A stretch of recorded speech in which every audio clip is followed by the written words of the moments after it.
Welcome to FredTalk. I am your host, Freddie Valoy. Welcome back to the show. And I just want to let everyone know the name of the show is it's not even wordplay. People ask me all the time, hey, Freddie, what's that short for? What's your full name? My full name is FredTalk, FredTalk L. Valoy. So it's actually from my birth certificate, and that's why I named the show that. It just happened to have talk in it. This is a talk show. All right. But welcome back. And today's episode, I'm covering some IG responses that from a question that I asked the other day. If you don't follow me on Instagram, please do at Freddie Valoy. I would say the most valuable thing that I offer on Instagram are the polls, right? I ask questions. They range from deep shit about life, right? The depths of humanity, all the way down to silly shit. One time I had a tournament on best fast food, right? Best fast food French fries, things like that. We got to mix it up, baby. We got to keep it fresh. Like McDonald's French fries, right? When you get those are bomb, right? So today's episode, we're covering some responses from the question, why don't marriages last nowadays? Usually I come up with the questions, but this question I pulled from Facebook from an account called Relationship Rules. So I decided, I was like, hey, this is a good question for my IG step cousins out there. So I put it out there, and I'm going to go through these responses, right? I reposted the question with a little maybe, like a little typed out response. I normally don't give my response to these questions unless someone asks me. But somebody called me the other day. They were like, dude, you should also give your response. Like, I don't know. I feel like I talk a lot anyway. And I'm on this big thing of like, don't tell people shit unless they ask you, and maybe I might have to change that up. So for this one, I gave a little blurb. It's not necessarily my thoughts fully, but just a little piece. And maybe, hey, think about it like this. Maybe marriages don't last nowadays because maybe in whole marriages aren't meant to last, right? Maybe marriages or relationships. Well, let's use those two words. Marriage, to me, long-term relationship, same shit. There's some differences because I do think the title does change things. So maybe they are in a different class. Doesn't look like fun to me, but other people do it and it looks like they're having a good time and good for them. For me personally, I just don't think marriage is necessary. But my thoughts that I put on that question were maybe marriages aren't meant to last. Maybe they're just meant to be a learning lesson, a stepping stone, a chapter, right? To help you get ready for the next person so you could be a fully actualized person in a relationship with someone. I said maybe, right? Maybe that's one thing. Towards the end of this, I'll give you how I actually feel about the whole situation. But everybody gave very good responses. And honestly, I think most people cover, because this is one of those things, like there's no one reason why this is happening. But there's probably a lot of good reasons why things are the way they are with marriage, why the marriage rate is 53% or whatever. So more than half are a failure, right? 80% of marriages are initiated by women too. I think there's a good reason for that, and we'll get to that in this episode. So I'll start with the first response. Someone hit up and they said, hey, marriage is meant to last. That's that on that. But so because these boxes are small, you can't get the response, but I believe this is a response to that little blurb I put up saying, hey, marriages maybe aren't meant to last. She thinks they are meant to last, which I love that attitude. I love that strong attitude. She's a married woman, and I love that she feels that way, right? Feels very strongly. As long as that attitude don't keep you into something toxic, I'm a big fan of that. That's the heart of a champion right there. But just don't stay in anything toxic and then use this logic on, well, marriages are meant to last, so we got to stay till we die kind of thing, when maybe that's not the best thing. And you know what I'm talking about. You know those relationships where it's just like, maybe they shouldn't be together. Maybe they should move on. They'd be better off co-parenting, that whole kind of thing. But this person on IG, I just became friends with her. She seems like she's in something healthy and fulfilled and, based off the IG. So who knows? But I feel like she's in a good place. And then the next response is, I think people settle so they won't be alone. Guys, we've been through this before. Cuffing season, on the underbelly of cuffing season is also settle season. People are also settling. They're such in a rush to get cuffed that they end up settling. And I think that's the small scale of what marriage is, right? You're in a friend group. People see their friends getting married. Now they want to rush. They don't want to be the last one getting married, or they don't want to be the last one that waits too long to get married because it gets weird. Even a person like me that chose, in the relationship I was in, we chose not to get married. It was still kind of fuck with me at some point when people ask questions. It's just like when we were first on this journey, I always felt this need to have to like prove my relationship, that ours was just as serious as a marriage, right? That it was just as serious as a marriage. We go to counseling when things are good. I always felt like this need. I got defensive is really what it was. Later on, that kind of, I didn't feel the need to do that. I didn't really give a shit. But people do settle out of fear of being alone and things like that, and which maybe isn't a bad tactic for most people. Is it really settling for some people? Or maybe they're just realistic, or they're scared, and you'd rather be scared and with someone than scared and not with someone. I don't know. That idea of dying alone, I guess, is very scary for a lot of people. But to me, I think we all die alone. And also, where are your friends? Do you have a good support system? This is why we got to be interconnected, right? Have that support system so you don't have to depend on meeting someone, a stranger, and then tricking yourself into thinking that you're in love with this person and rushing into it just so because people can put up blinders for the first couple of years just to get that ring, just to get the Instagram photos. So be careful out there. The next response, one of my favorites, and this one is a repeat one, so I'm going to have to repeat it. Actually, there's two that are kind of the same. This one is, they don't have to. Women aren't as dependent on men as they used to be. And the second one is, women are allowed to leave without social condemnation and financial ruin. I love these responses because there's this thing on social media and in our generation where they're like, why can't we do what our parents, why don't we stick around like the way our grandparents did? And I've been saying this from the jump. I've said it on this podcast. It's been years now. Your grandmother, your abuelita, your nonna, your nana, your mima, she didn't have the option. Let's start with the social stigma aspect. The stigma of leaving your husband in the 50s, 60s, 70s, especially in like 50 to 70, that it was, I mean, pretty much like ostracization to the point of it would ruin your life, especially for the woman. The guy could fucking get remarried secretly and probably already had a secret family, right? But for the woman, it was much harder. And then she probably wasn't working. The courts probably weren't in their favor, maybe like the way they used to be or the way they are now or whatever. So she really didn't have the choice. And women weren't allowed to get credit cards in the U.S. until like, I want to say like somewhere in the mid 70s or like mid 80s or something like that, or early 80s. So now you got the social stigma and like my man said here, the financial ruin as well. They didn't have the option. So I don't like this whole like, let's cuten it up. Oh, our grandparents are so cute. Old people just look cute, but they have a history too. If your grandparents grew up in the age of TikTok and Snapchat and all that, your abuelito would be sending dick pics as well.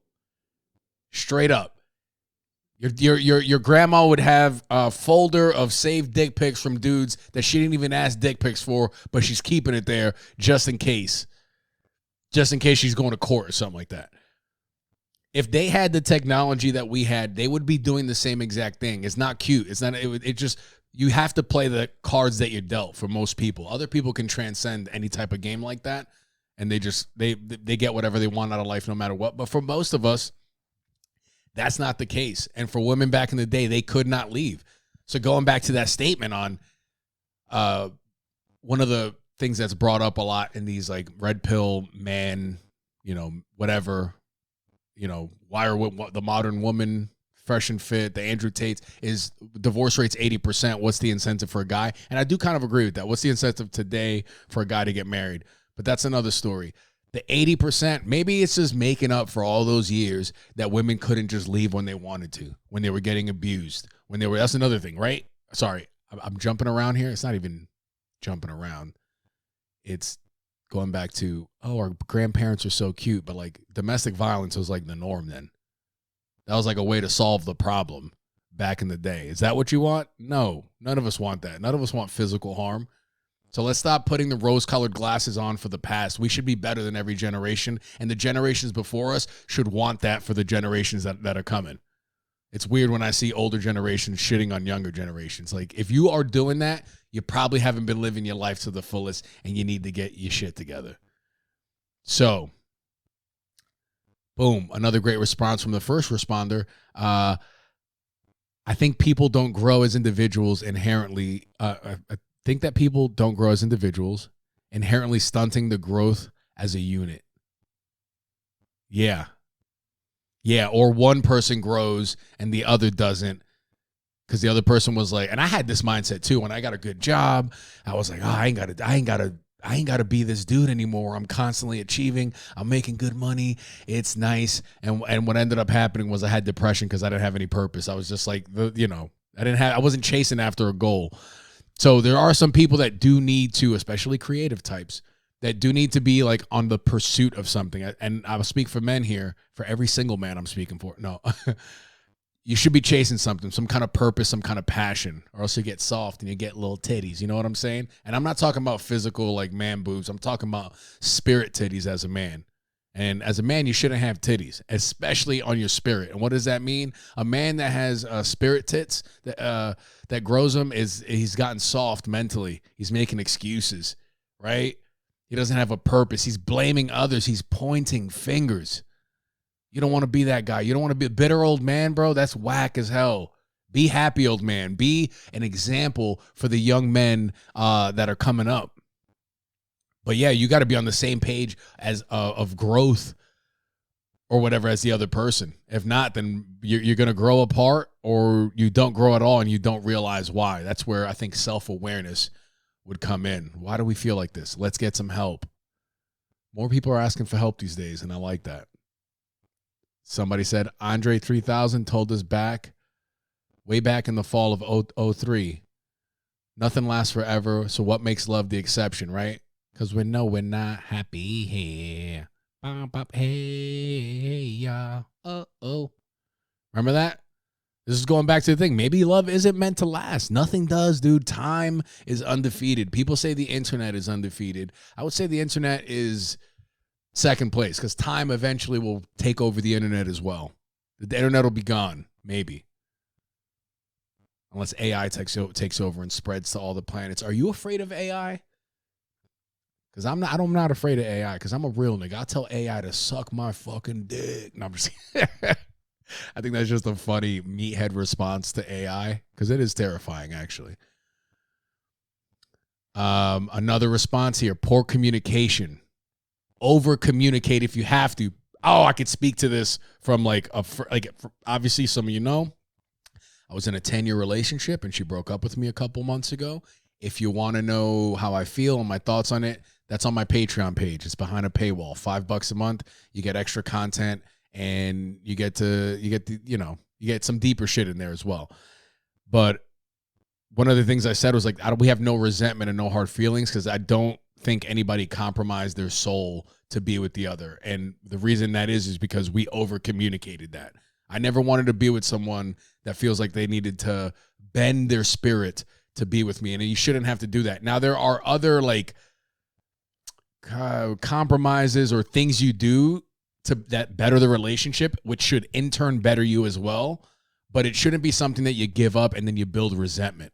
And if you over communicate, I don't think there'll be resentment. You know? If you're at the end of a relationship and you're like, I gave you everything, you fucking bitch. I gave you it. Then that means you didn't communicate, dog. You're the one that fucked up. You wanted to avoid conflict. You didn't want to bring anything up because you don't want to ruffle any feathers. And I'm speaking more so from the man to the woman here, because I know a lot of men, they're like, I don't want to even get into this conversation. The more conversations you avoid, they will build up. Even when you over communicate, you're still going to hit points. And it's very rare, but you still hit points where serious conversations, intense and heated conversations are had. And that's good, because typically when you get over those, you hit this new level of the relationship and this new level of connection. I just tooth whistled into the mic, bro. How'd that sound for you guys? You hit this new level of connection and relationship that makes you go, oh, damn, that was like, it was almost worth it. It was like we were forced to have that talk, because there's always blind spots. And if you don't know what your blind spot is, then that's your blind spot, is that you don't know what it is. So you got to figure it out. That's actually kind of where I feel like I'm at right now. I got to figure out what's up. Yeah. All right. Another response here.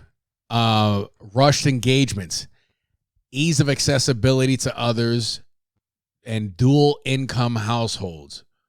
All right. So we're going to break this down. Rushed engagements. Yes. Yeah, I'm telling you, man, some people, they doing it for the Instagram post. But what is that number? I think there's definitely a number that's too soon to propose to someone, but I don't think you could ever move in too fast with somebody. I don't think you can move in too fast with someone, because living with someone, granted, you might have to stay locked in a lease for a year, but I mean, that lease lets you know that you got to stay there and work it out if you don't have the money to live on your own. But living with someone, you're going to figure out whether you actually like someone or not. So I almost feel like the quicker you do that, get to the living with each other phase, the quicker you'll find out if you can live together, which is a big part of being in a marriage. I know there's some people that are like, I can't get married. We can't live in the same place because, I don't know. Say my mom, my parents say that it has to come up time in an adult's life where they set a boundary with a parent. And I think that's integral in the part of like growing up as an adult, is you have to let your parents know, hey, quit meddling in my life. This is not your relationship. I got to do what's best for me. Right? And I think living with the person before you get married is a great idea. Who disagrees with that? If you're listening to this and you disagree, reach out to me. Let me know. I'd love to know the perspective of what your thought process is there. And then extra points if you can get me to be like, you know what? Maybe people shouldn't live together before marriage. I love having my mind changed. And I actually mean that. I'm not one of these cornballs that just say that when in reality, that, you know, I have strong convictions loosely held. That's where I'm at. I got that from my buddy Taylor, who's been on FredTalk. He had a bomb-ass episode on hustle culture and stress management. So go check it out. Taylor Cashdan. Rushed engagements, ease of accessibility to others. Yeah. But you know what? I like the ease of accessibility to others, because if you're not strong enough to be exposed to a bunch of people and not fucking fold like a lawn chair when you're with me, then I don't want you on my team.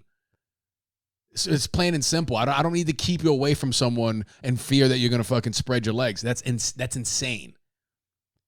So, you know, the love should be so pure that it doesn't matter what options you got, because you know what you got right here. That's what it should be.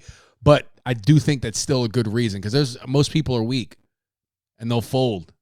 They want the attention. They want that dopamine. They feel like they're not getting it from their lover. And who knows if they actually are or aren't. Maybe they're only taking it for granted because it's been there all along. Right? Dual income households. Yeah, this is going back to the financial aspect for women. It's a lot easier for them. People would rather, here's the next response. People would rather, and this is, I just want to refresh the question. Why aren't marriages lasting nowadays? This person says, people would rather end things quickly than put in the work to see if it lasts. Do I agree with that? Yeah, I guess because the options, yeah. I'm always afraid with responses like this, because I feel like the wrong people take this and they go, well, I got to stay in this abusive relationship now because I don't want to, we have to fight. It shouldn't be a constant uphill battle in a relationship. There should be moments where you have your disagreements and you solve them. But like, if it's toxic, it's toxic. Get the fuck out of there. And I guess this is all comes, self-awareness, like knowing, is this what I actually want? Is this just a inevitable lull in a relationship that happens that will eventually come out of, right? Or is this relationship just bad? And that the thing is, you never know. You have to figure that out on your own. Listen to your body. How do you feel when you're around the person? Do you feel like you're walking on eggshells, right? Do you feel, do you feel like you're not yourself? What's your environment telling you? This one gal says, marriage is for protection of assets and offsprings. People failed because they think it's for love. Oof. I do like this. I do like separating marriage and love, because those two things together aren't always the same thing. When people ask me, why don't you want to get married? I'm like, why should I? They're like, because you love them. I'm like, that happens before the marriage. That happens before you even think about buying a ring. You fall in love with the person. That's a prerequisite for marriage, I would say, but it's not to show that you love them. I know some people look at it like that. Oh, he's showing me that, but that's not it. Love is their actions. That what's the day by day? How we living on a Tuesday? Not just wedding day, not just vacations. How we living on a boring day? What's a boring hangout for us? What does that look like? Can we just sit around and do laundry, or do we have to constantly keep ourselves busy with fun activities for the first couple of years, then realize why it died in year 4? You know what like? So marriage is for protection of. I honestly think if people looked at it more like that, there'd be a lot less people disillusioned with the idea of a long-term relationship. All right, the next one is in current times, incentives to leave the marriage are often stronger than the incentives to fix the marriage.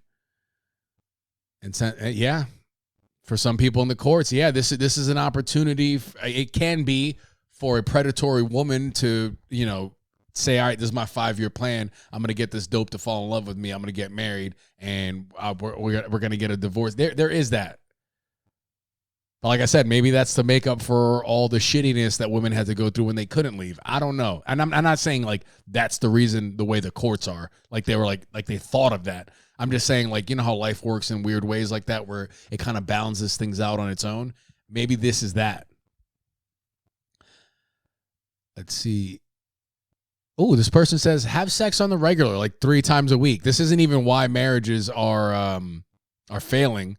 She's just saying, like, hey, if you don't want to fail, you should aim for 3 times a week having sex, and that's a lot for a lot of people. If you ain't getting that, do at least try to shoot for at least once a week. Social media. This is another one. Social media and unrealistic expectations of the challenges you'll face in marriage. I like this. Like I said, some people are getting married for the Instagram post. They're getting married for the Instagram post, and unrealistic expectations. Yeah, I think there's just that weird thing where like I said, some people can hide red flags for the first 2-3 years, which within that window are easily when proposals happen. After the year mark, between 1 year and 3 years, that's where a lot of the proposals happen, and you could hide crazy up until that point. Then you get married, right? You're planning a wedding. That's another 18-month planning process. You're busy with planning the wedding. You have the wedding. You have maybe between then and a year. This is the typical track for people where now they're hanging out, they're getting married, and now it's time to have a kid. And the kid is a whole other like 2 or 3 year thing. And then you have another kid. Then it's 7 years before you realize, and now all the distractions are gone, unless you have a home to remodel or something like that. All the distractions are gone, and now you're just left with you two and a kid that has tested the shit out of your relationship. And because you didn't take the time to realize, like, is this a strong foundation or not, you feel like the kid took away the luster of the relationship. Or were you even strong enough to get through it from the start? It's interesting. I'd love to meet a couple I would love to interview a couple over Zoom, if you know them, that the kid made them stronger as a couple. So if you're listening to this and you have a friend that feels like their relationship got fucking exponentially better after the kid was born, I would love to talk to them because I want to know how they do it. I would like to break it down and put it out there for people to listen to, because the anti-kid propaganda is, it'll ruin the relationship. It sucks. It's this and that. But I would love to speak with a couple where it made them stronger. I'm going to stop this right here. I'm going to do the rest of these, and there's still a lot more. I'm going to do the rest of these on my Patreon. That's going to drop. I'll do part 2 of this and release it on Patreon next week. So if you do want to listen to it, go ahead and sign up to my Patreon. We got extra episodes already there waiting for you. Support your boy. It's $5 a month. I just moved to New York, living with my parents. Help me get out of my parents' house, bro. Actually, no, this is actually a really good setup. So, but yeah, your boy's trying to grow. So just share my content. Have your people follow me on Instagram. That's it for me. Bye.